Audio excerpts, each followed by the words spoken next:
Hello traders, Gary Wagner here. It is Monday, first day of the week, the 14th day of November, approximately 12:30 in Honolulu, and this is the daily report for gold and silver. We have both precious metals trading lower this morning, not substantially. We have gold off about $8 on the day. Current print is 1779.52, and that's basis cash. We have silver off a little bit, trading at 34.21. The way that I see it right now is that we basically have, in essence, profit taking going on within the marketplace itself. We've got the US dollar that was higher in trading through the day. We have crude oil prices. They were trading off a little bit, and it was a good opportunity to kind of get in there and take a little bit of profits. Now, of course, what's on everybody's mind right now is the European Union.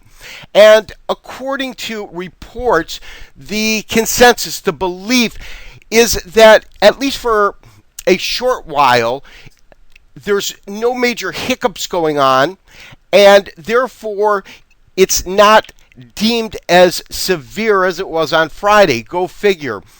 My sentiment is that these types of flare-ups, whether it's a report about Portugal or Spain, whether it's Italy, whether it's Greece, it seems as though one country comes into the mix, another one goes out, but nothing really truly gets resolved. And as long as we have that type of scenario, I really don't think that the underlying fundamentals have changed.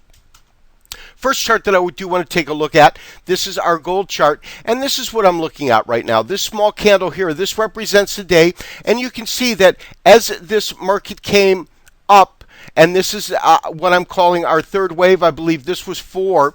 And as this market came up, you see these 3 down days that we had, this tremendous swing up, small little bit of profit taking. If we get another small day and then up, I'm still very, very bullish short term.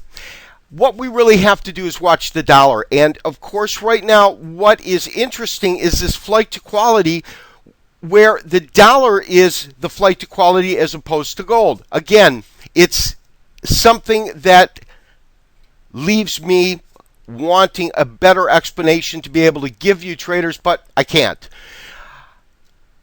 My sentiment right now is that we really shouldn't have any support until we get over, resistance, until we really get over the $1,800 mark. That's right in here, and this is where I would look for some resistance to come in. We'll see how it pressures, and as I said, I believe that we should have an opportunity to see this market, at least on this leg here, go to about 1830. Now, what we really want to see, what is very, very important to me, is whether or not this particular last nice little rally, but whether we have our A, B, and then C, and then we're in a full impulse wave, or whether or not this entire move right here, this would be constituted as a large A right here, and then this would be the large B. If that's the case, it's actually filled the criteria, and if that turns out to be a fact, then the way you would look at the big count would be an A,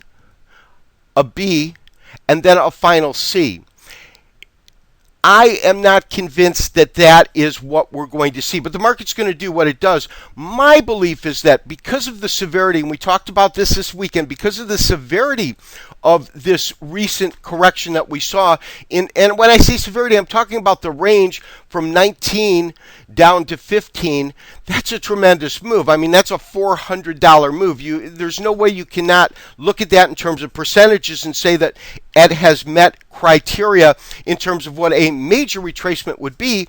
But if that's the case, we get our A, our B, our C, we're going to go into our impulse. The beautiful thing about the impulse here is we are literally only in the third part of this. So we might get something like 1, 2, 3, 4, and then we would be going into our 5th wave. Now, typically, the 3rd wave is the largest wave, except in commodities and especially in gold.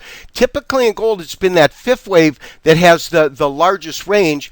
And that being said, and if that's the case, the easiest way to look to, let's say, look at where this market potentially could go is simply to look at the range, which is going to be from the beginning of 3 to the conclusion, and then take this line and extend it up. It is what's called a scalable line.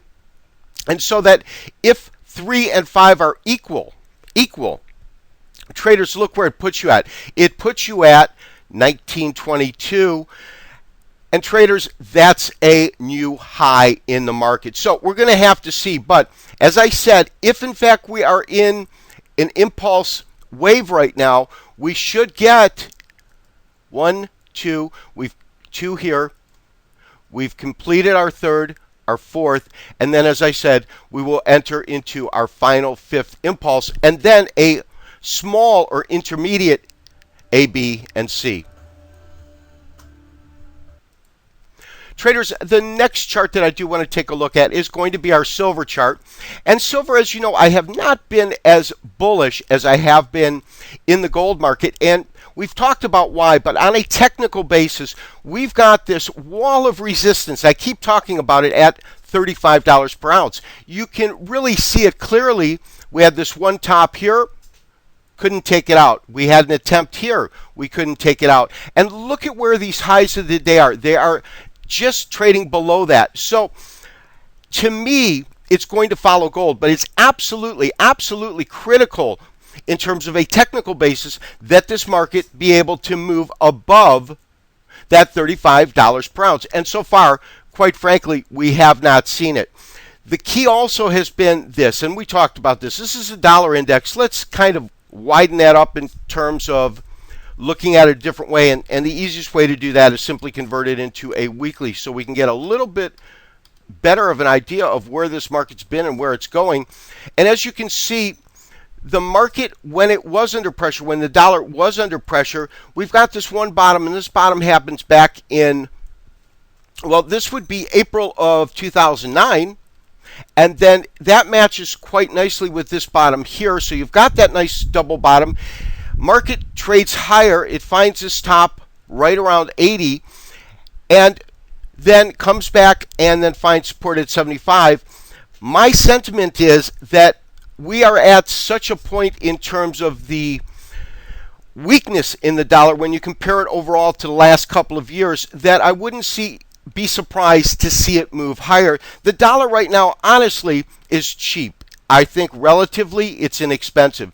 And then lastly, I want to look at our Standard & Poor's. And with the Standard & Poor's, I do have it in the Henkin chart format inside trading day. It is green. I do think that the stock market has the opportunity to go higher. This has been Gary Wagner, wishing you as always good trading. We'll talk to you tomorrow for another daily update and review. Traders, maintain your long positions. Bye-bye.